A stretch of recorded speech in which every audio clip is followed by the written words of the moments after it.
السلام علیکم ورحمۃ اللہ وبرکاتہ۔ ناظرین گرامی، قرآن کریم کی اس آیت میں جو پڑھی گئی ہے یا ایھا الذین آمنوا لا تأکلوا اموالکم بینکم بالباطل، کہ آج انسان بے دھڑک جو سامنے آ جائے کھا لیتے ہیں، ذرا بھی خیال پیدا نہیں ہوتا کہ کھانا کس طرح کا ہے۔ حرام مال کا استعمال شریعت کی نظر میں سخت ناپسندیدہ اور آخرت میں بدترین عذاب کا سبب ہے۔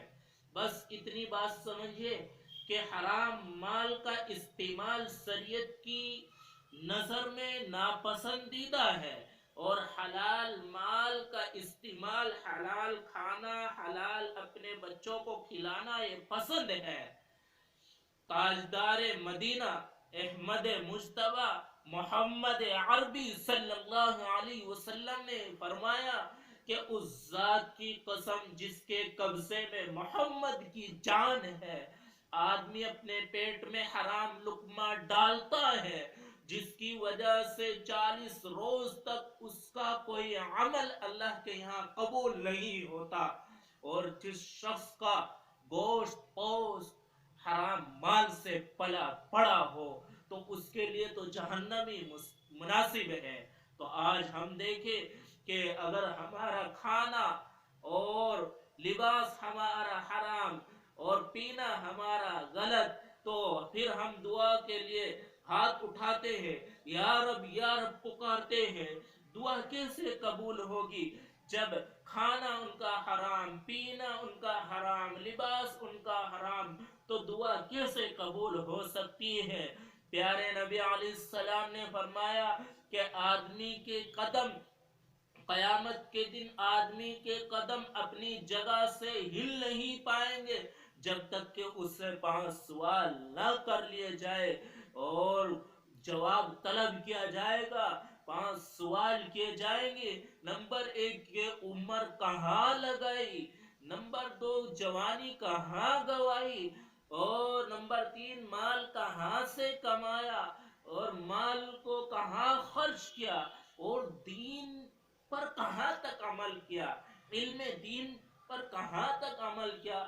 جو تمہیں دین کی سمجھ دی گئی تھی، جو تمہیں دین کی باتیں بتلانے کے لیے جاتے تھے اور تمہیں سمجھاتے تھے، اور تمہیں علماء کرام بتلاتے تھے کہ حرام مال کا استعمال نہ کیا جائے، اس کا استعمال کرنا شریعت کی نظر میں سخت ناپسندیدہ ہے، حرام ہے۔ حلال روزی استعمال کی جائے، اس کے لیے جد و جہد کی جائے اور اس کے لیے محنتیں کی جائے۔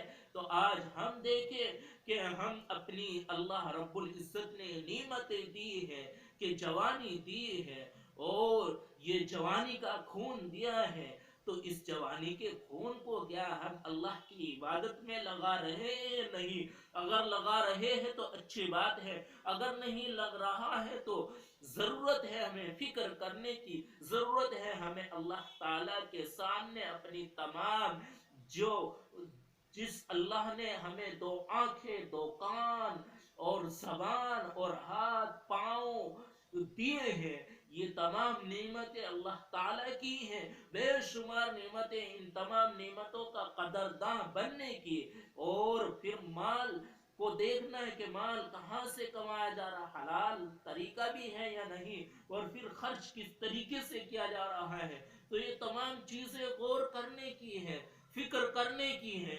جب فکر کریں گے تو انشاءاللہ کام بنے گا۔ اور آخر میں عزیزان گرامی 4 باتیں بتلا دیتا ہوں نبی علیہ السلام کی، غور سے سننا، توجہ سے سننا۔ جو یہ چاہتا ہے کہ میری دنیا بھی بن جائے اور آخرت بھی بن جائے، پیارے نبی علیہ السلام نے فرمایا کہ تمہارے لیے 4 باتیں کافی ہے اگر تم یہ چاہتے ہو کہ ہمیں دنیا میں اور آخرت میں بھی سکون ملے۔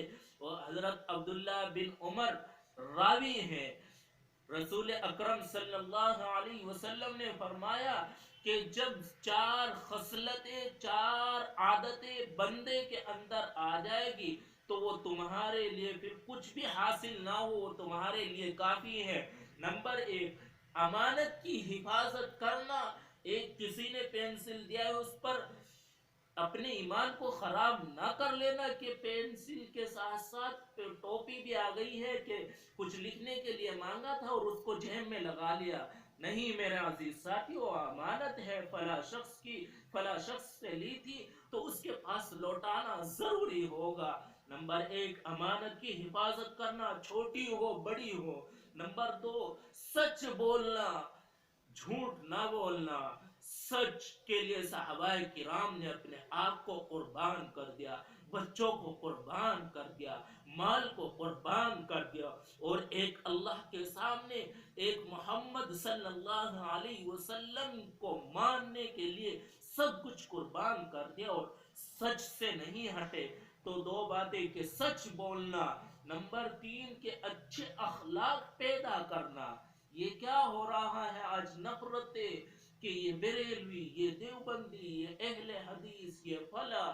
ارے بھائی، اچھے اخلاق برتاؤ کرو، اچھے اخلاق کے ساتھ پیش آؤ۔ اگر تمہارے پاس برابر میں کوئی غیر مسلم کا گھر ہے تو اس کی بھی اگر وہ بیمار ہو جاتا ہے تو اس کے پاس پہنچو عیادت کے لیے، اس سے ملو، اس سے پیار محبت سے ملو، اور آپس میں نفرتیں پیدا نہ کرو، پیار محبت کے ساتھ رہو۔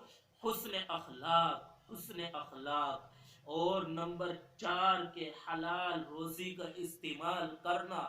جب یہ چار باتیں کسی بندے کے اندر آ جائیں گی تو یہ سمجھو کہ وہ کامیابی اور کامرانی کی طرف وہ شخص چل دیا ہے۔